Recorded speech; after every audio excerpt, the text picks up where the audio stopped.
Hola, ¿qué tal? El día de hoy vamos a platicar acerca de el proceso de diseño, de la metodología que utilizamos para hacer diseño de iluminación.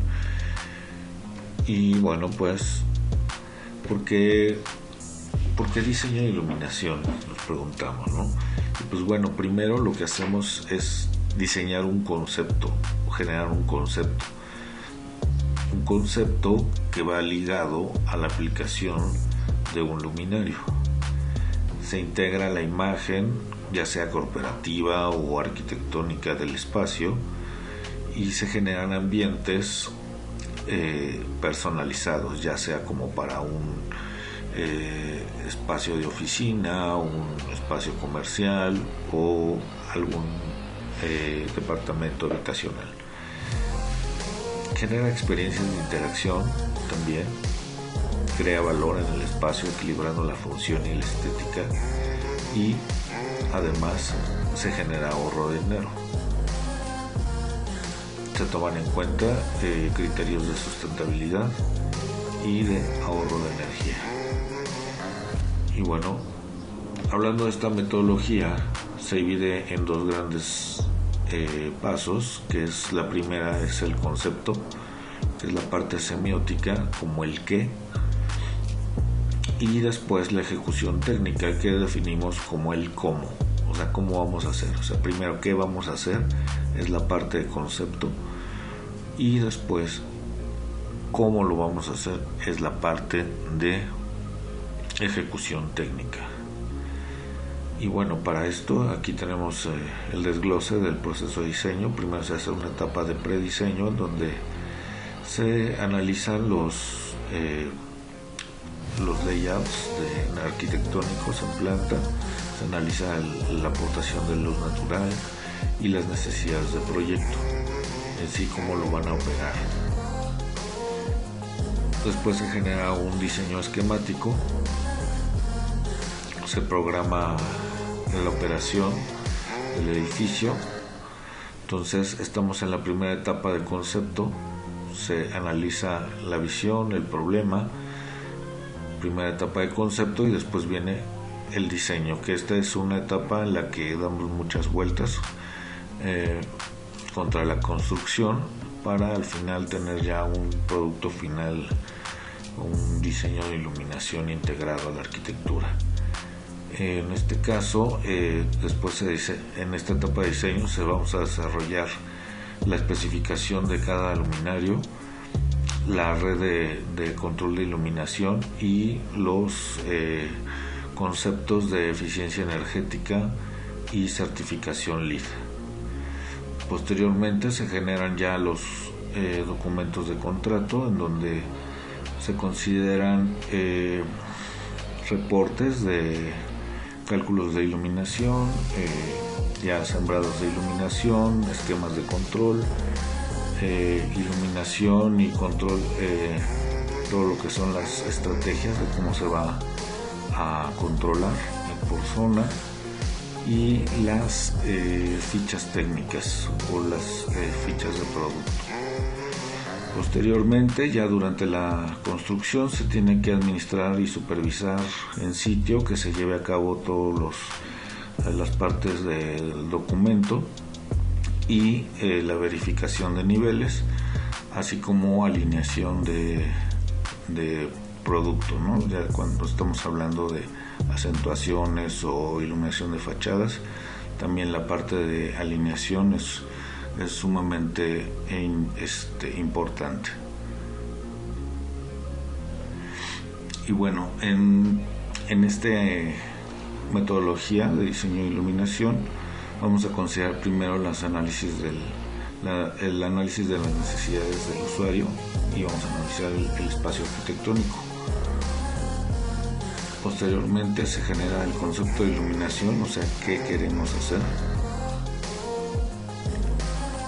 Pasamos a la etapa de modelado y cálculo, que prácticamente es levantar estas plantas arquitectónicas ya en un modelo en 3D, y posteriormente correr las simulaciones para ver qué tipos de iluminación necesitamos y qué efectos queremos generar. Estos efectos se van a posteriormente probar en campo para ver si son las intensidades correctas. Analizamos las normas y recomendaciones de construcción y posteriormente se vuelve a rediseñar. Muchas veces aquí, si no pasamos los parámetros, tenemos que ajustar ya sea la intensidad de las luminarias para generar un nivel de iluminación adecuado a la tarea que se quiere realizar, o si el nivel de contraste es demasiado y es una oficina y requiere un bajo nivel de contraste, bueno, pues aumentar la uniformidad en el diseño. Entonces todo esto se va a generar mediante pruebas y modelado en software. Posteriormente, bueno, ya viene la parte de ingeniería de control, en donde se especifican todas las estrategias por zona, cómo va a ser controlado, si va a ser un apagador normal, si se va a controlar por sensores, si vamos a automatizar el encendido de áreas generales, etcétera. Posteriormente se hace la especificación de estos equipos y los sembrados en plano. Una evaluación económica en cuanto a eficiencia energética y retorno de inversión gracias al ahorro de energía. Posteriormente ya se generan la documentación de planos y tablas, la supervisión del suministro de los equipos, la supervisión de la instalación y puesta en marcha, y al final tenemos ya la evaluación y monitoreo de la operación por el usuario. Se generan contratos de mantenimiento, porque es sumamente importante que cuando utilizamos ya tecnología que va integrada en cuanto a control de iluminación, si nosotros no le damos el mantenimiento adecuado, nuestros ahorros se van a perder muy rápido en el tiempo, o simplemente deja de operar todo el edificio, ¿no? Pues empiezan a hacer reemplazos locales de lámparas de otros sistemas, se rompe la comunicación y entonces ya no opera como tan inteligente como fue planeado al principio. Y posteriormente, pues, un financiamiento por ahorro de energía. Estos son los pasos que consideramos nosotros en un diseño de iluminación. Y bueno, recordando un poco las unidades de medición importantes estamos hablando de luminancia, que es la cantidad de luz que refleja hacia nuestros ojos, la intensidad. La iluminancia es la cantidad de luz que va desde las superficies, desde la fuente hacia las superficies, y el flujo luminoso es pues la cantidad de energía que corre en este cono, ¿no?, de energía que se le denomina lumen. Y bueno, ya habíamos visto que esto se puede medir por medio de luxómetros, la parte de iluminancia, que es la luz que incide sobre nuestras superficies, y a través de otros medidores de candelas o de nits, que es la intensidad que va desde las superficies hasta nuestros ojos. A nosotros nos va a interesar un poco la iluminación en plano de trabajo. Entonces, ya que todas las tablas que tenemos que considerar conforme a norma nos habla de acuerdo a la operación o tarea a realizar a un plano de trabajo. Estas son las tablas. Vemos que para espacios públicos, bueno, pues tenemos 30 luxes, orientación sencillas, pueden ser circulaciones para visitas cortas, espacios de trabajo donde se realizan tareas visuales simples, inspecciones simples, 100 luxes, tareas visuales comunes, ya donde requerimos lectura, 300 luxes, un poco más de detalle y menor tamaño en las letras, a lo mejor 500 luxes. Tareas visuales de bajo contraste y tamaño pequeño, 1000 luxes. Y tareas visuales especiales, realización de tareas cercanas al umbral, ya estamos hablando aquí ya de quirófanos o áreas muy específicas, demasiado iluminadas.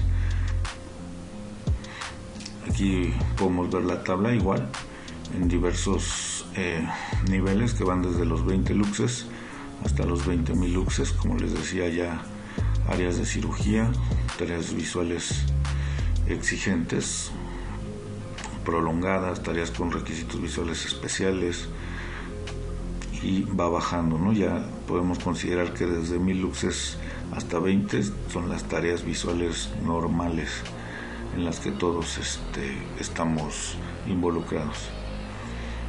Aquí hay una gráfica donde podemos ver más o menos qué niveles de iluminación podemos considerar, por ejemplo, en un sótano, afuera, abajo de un techo, al exterior o en el cuarto de una habitación. Estos niveles de iluminación, pues nos van a servir para hacer lo que llamamos iluminación por capas.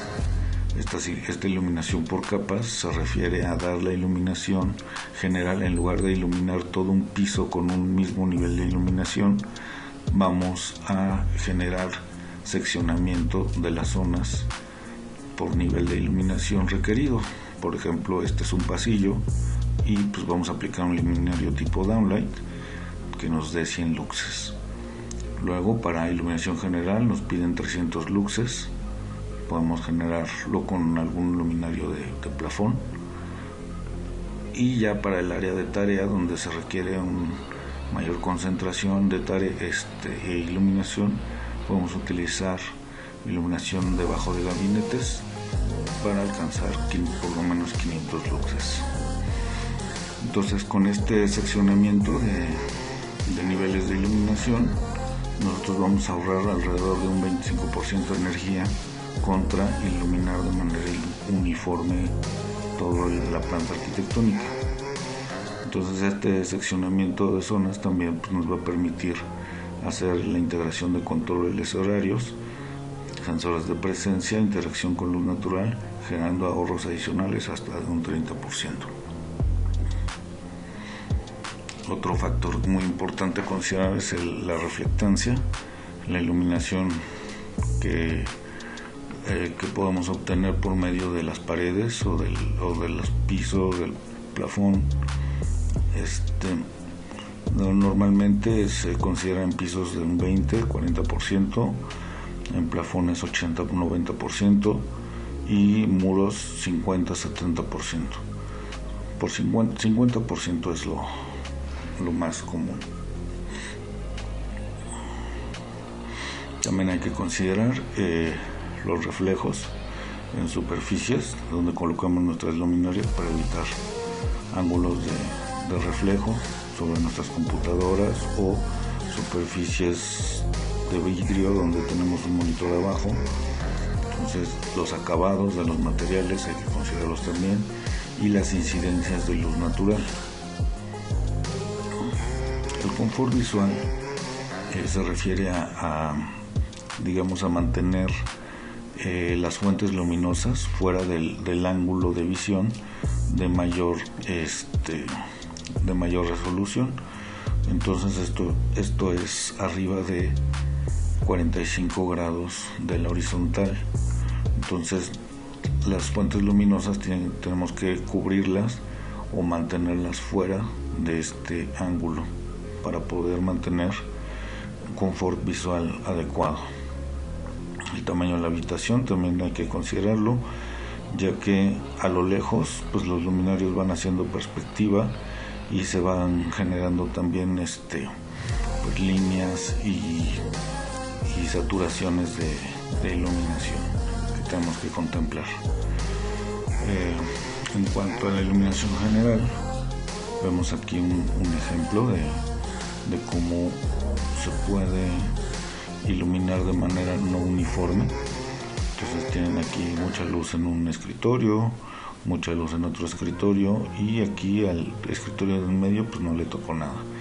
Entonces, para iluminar de manera correcta se tienen que espaciar los luminarios de forma equidistante para obtener el mismo nivel de iluminación en todas las zonas.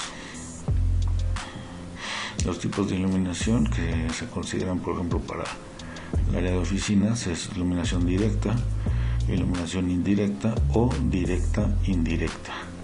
Y también en estos que hablamos de luz indirecta, tenemos que considerar las zonas oscuras para reducir el contraste. Entonces el traslape de nuestros haces de luz va a ser muy importante.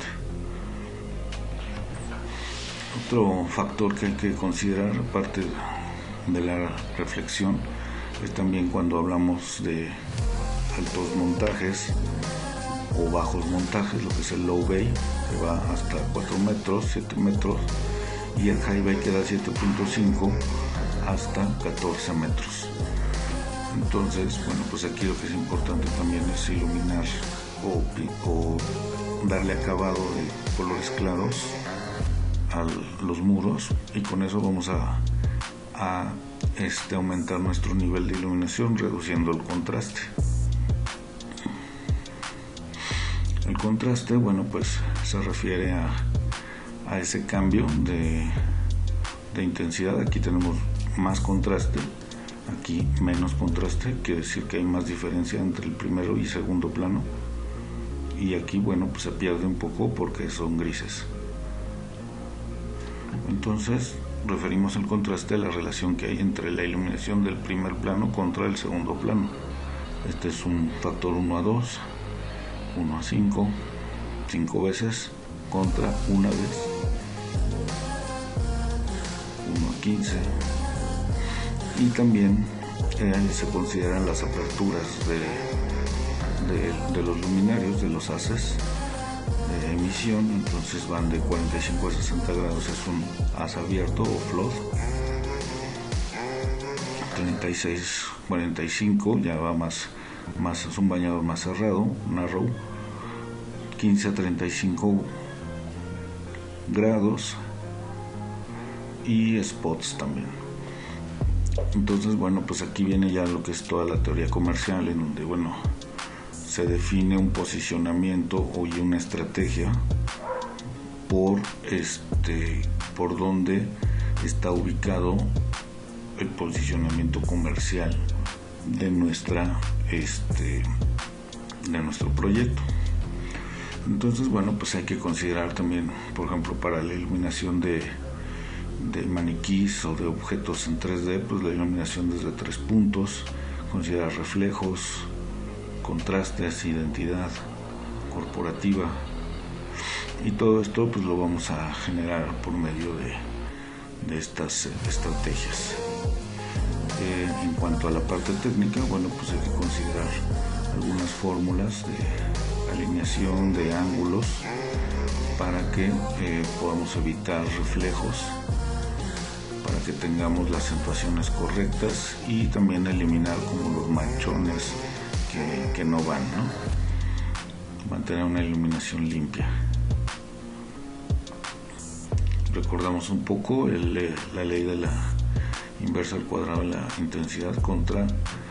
Esto quiere decir que nuestra intensidad va a reducir en cuanto se amplía la distancia. Entonces aquí tenemos, por ejemplo, 1/9 de la intensidad contra 1 a la primera distancia. Vamos a aumentar 2 radios, 3 radios, y este cono se va aumentando. Entonces los rayos van aumentando el área de incidencia, y los rayos van siendo menos. Entonces aquí tenemos más saturación de rayos, aquí crece el área, tenemos menos saturación y posteriormente menos saturación. Entonces, a una unidad, 1/4 de la intensidad, 1/9 de la intensidad. ¿Y esto cómo lo vamos a aplicar? Lo vamos a aplicar por medio de los ángulos de apertura. Pueden ir, por ejemplo, desde los 10, 5, 2 grados, 10 grados, se consideran spots, 20, 40 grados ya es un haz medio, y un haz abierto arriba de 100 grados. Y bueno, pues aquí hay un ejemplo de un proyecto en el que participamos, donde se hicieron tiros lejanos desde la calle de enfrente, con haces muy concentrados para la parte para bañar de manera uniforme toda la torre. Se hicieron baños generales también hacia arriba para bañar todo este cuerpo, y acentos de haces muy concentrados en las piernas de estas columnas, ¿no? Igualmente en esta parte de abajo igual son haces muy concentrados. La parte de adentro pues ya tiene bañadores y podemos ver como la solución completa, ¿no? Entonces a mayor distancia ocupamos un haz más concentrado para obtener el mismo nivel de iluminación como contra cuando estamos muy cerca se abre el haz de luz y la intensidad baja. Entonces esta aplicación de haz concentrado la utilizamos para cuando tenemos grandes distancias. Aquí hay algunas otras técnicas de aplicación para uniformidad en fachadas y diversos tipos de aplicación. Por ejemplo, en este caso es una iluminación rasante. Sacamos todo lo que son los detalles arquitectónicos, la textura del edificio. En la foto de abajo pues tenemos alguna iluminación más uniforme y en la de abajo pues algo ya más detallado, ¿no? Con mayor contraste. Aquí podemos ver un ejemplo de iluminación que se hace de la parte lejana, o sea, iluminación general, despegándonos del muro, y aquí es la iluminación rasante, que es pegado al muro. Entonces sacamos toda la parte de la arquitectura, ¿no? Toda la acentuación de los elementos arquitectónicos. Entonces a lo lejos se ve mejor si vamos a iluminar y ver nuestro edificio desde una carretera, aplica más esta intensidad o este tipo de iluminación desde lejos, y si nosotros vamos a apreciar el inmueble desde más cerca, recomendamos un poco más este tipo de iluminación ya para ver los detalles. Entonces, bueno, pues sí tiene que ser considerada la iluminación, ya sea uniforme, que no nos vaya a cambiar el sentido con el que fue creado. Es el principio de inocuidad. Y cuando tenemos pues mucho rebuscamiento, textura, pues tratar de acentuarlo y que también no se vea de una manera pues muy barroco, muy grotesco, ¿no? Entonces hay que generar ese equilibrio, ¿no? Pensar en que después se tiene que retirar, que se tiene que mantener. La tecnología no es eterna, entonces va cambiando la tecnología, tenemos que actualizar y cambiar el proyecto. Aquí hay algunos de niveles de iluminación que se consideran para fachadas, dependiendo de la contaminación lumínica que tengamos en los alrededores. Aquí vemos un poco más niveles de iluminación recomendados como para calles ya de alta circulación. Hay que considerar también los grados de protección. Aquí tenemos una tabla de IP. El primer número pues nos va a decir la protección que tenemos ante los sólidos, y el segundo número la protección que vamos a tener ante la sumersión, ¿no? O sea, ante agua a presión en grados diferentes, o sumergirlo desde 1 metro hasta 8 metros, ¿no? O más, dependiendo del IP. Entonces ya se forma el número, ¿no? IP68 pues es lo sumergible y que más nos va a soportar, ¿no? La humedad.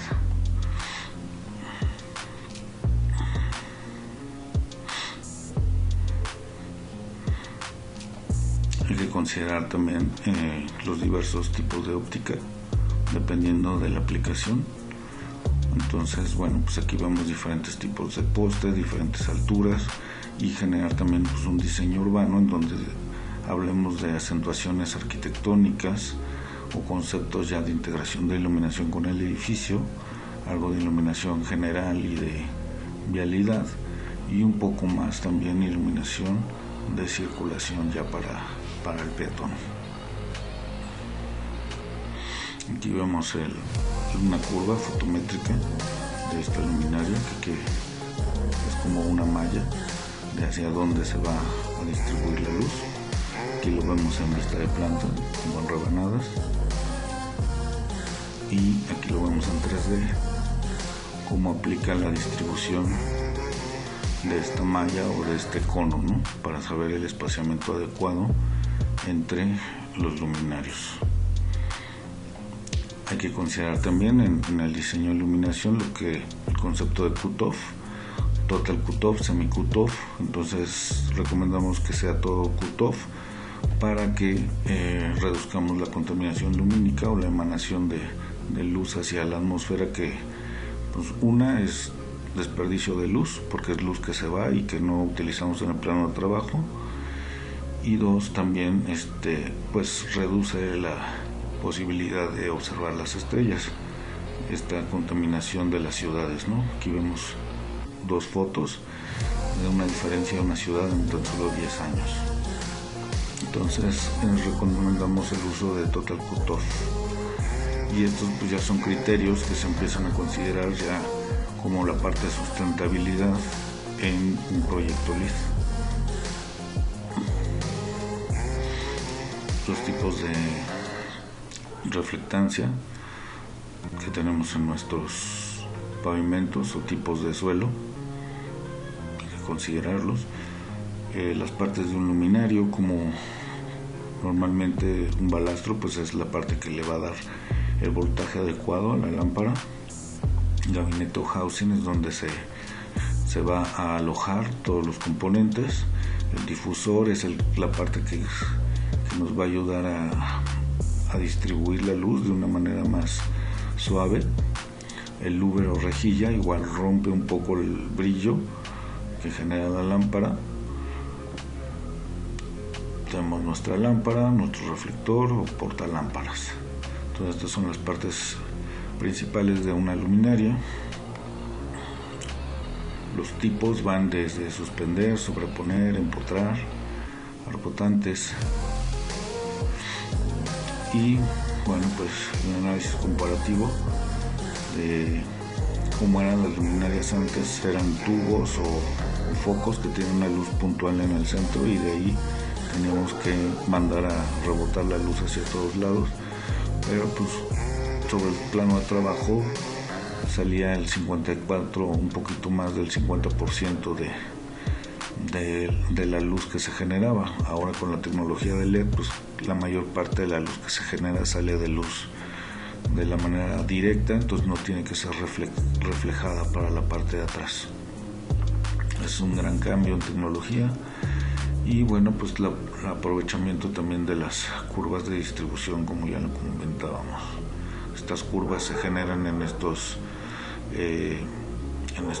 guionómetros, y tienen medidores con diversos espejos, y pues van girando y van midiendo la intensidad en todos los sentidos. Vemos aquí como una rebanada en un sentido y una rebanada en el otro sentido, y con eso generamos la curva.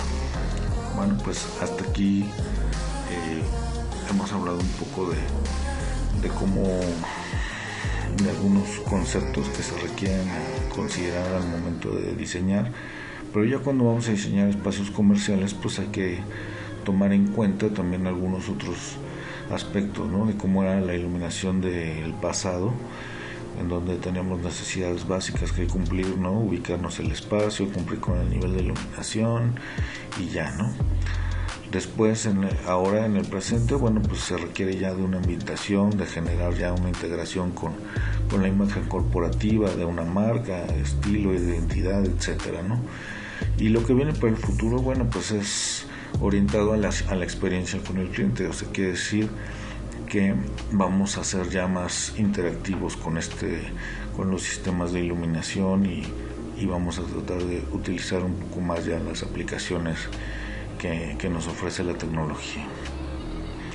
En este caso, bueno, pues tiendas con interacción de muros virtuales, experiencias en espacios comunes, La experiencia de compra se da cuando se viven momentos con significado y se comparten con otros mientras se hace uso del dinero. Entonces, bueno, pues uno va al espacio de la tienda, genera una experiencia, esta experiencia es compartida y así se va generando un ciclo en donde los clientes van a esa otra experiencia, van, la comparten y se va generando un ciclo exponencial. Estas son algunas de las estrategias que se consideran al momento de diseñar iluminación comercial. Cumplir con necesidades básicas, necesidades de socialización, responsabilidad social, ambiental, descubrimiento hacia nuevas tecnologías, nuevas experiencias, programaciones y generar un prestigio, ¿no? Lo que hablamos de la identidad, ¿no? Como vemos aquí, dos tiendas aplicando alto contraste en dos colores, pero con diferentes identidades, ¿no? Vemos aquí la aplicación del mismo concepto, un plafón largo, pero generando identidad. Aquí en este caso pues vemos que es Adidas, en este caso pues es Nike, en su logo al final. Es flexible en la luz también, al momento de cambiar los colores podemos igual cambiar de estaciones muy fácil en un mismo ambiente para hacer el cambio de las ropas por diferentes temporadas, generar ambientes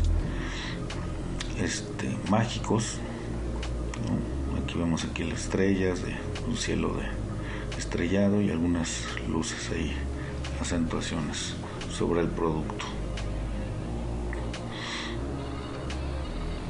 Entonces, bueno, pues hablábamos de este posicionamiento comercial que nos dice que entre más amplia es la distribución de los luminarios, se vuelve más impersonal. Entonces, si la apertura de los luminarios o el contraste aumentan, se vuelve más exclusivo. Entonces empezamos a jugar con estas consideraciones en donde jugamos con niveles de iluminación que va desde 500 a 1000 luxes, es amplio, es impersonal, ¿no? Es como iluminaríamos un centro comercial, un Walmart, o 100 luxes, 200 luxes, su nivel de iluminación más bajo, como el que consideraríamos en una boutique. A más nivel de iluminación, pues va más gente, más fluencia de gente. Y luego los factores de color también es importante, la temperatura de color, cómo acentúa los diversos colores cálidos. Temperaturas de color cálidas van a acentuar los rojos, temperaturas de color frías van a acentuar los azules. Entonces aquí también podemos generar una estrategia en donde, bueno, lo más impersonal son las luces frías y lo más personal son las luces cálidas. O sea, una boutique la iluminaríamos con luz cálida, un Walmart con luz fría o neutra. Factores de posicionamiento igual en temperaturas de color, bajo rendimiento de color para una tienda de almacenes, de autoservicio, y ya una boutique pues lo utilizamos con un índice de rendimiento de color mucho más alto para ver el detalle, la ropa o los productos que estamos ofreciendo. Aquí vemos un ejemplo, cómo se ve con bajo rendimiento de color y cómo se vería con alto rendimiento de color. Hablábamos de los factores de contraste que también nos van a ayudar al posicionamiento. Bajo contraste es impersonal, alto contraste se vuelve más personal y exclusivo. Y con la combinación de estas cuatro estrategias podemos cambiar el posicionamiento de marca para alguna aplicación. Aquí tenemos algún esquema en donde generamos dependiendo de los diversos layouts o displays que contemos en la tienda, pues los diversos aplicaciones que vamos a generar de producto de iluminación. Luego tendríamos que generar planos de especificación de iluminación, en donde pues vamos a tener básicamente un sembrado de los luminarios donde van a colocarse, y estos luminarios pues traen aquí una parte de detalle ya de ubicación, de qué tipo de clave es, y esa clave va ligada aquí a una simbología, a una foto de producto, cantidades, descripción del producto, toda la especificación necesaria para que el instalador pueda identificarlos, y asimismo incluimos una tabla con los niveles de iluminación que se van generando en los promedios por zona. Entonces aquí podemos ver nuestro cuadro de luminarias, tabla de niveles, tabla de intensidades, de densidad de potencia, simbología del luminario y mallas de cálculo. Es lo que se puede considerar como mínimo en un plano de iluminación. Y ya si nos vamos al detalle de la simbología, pues estaríamos considerando un símbolo que represente la forma de nuestro luminario, un número o código, a qué altura de montaje, qué tipo de montaje, si es superficie, si es muro, si es suspendido,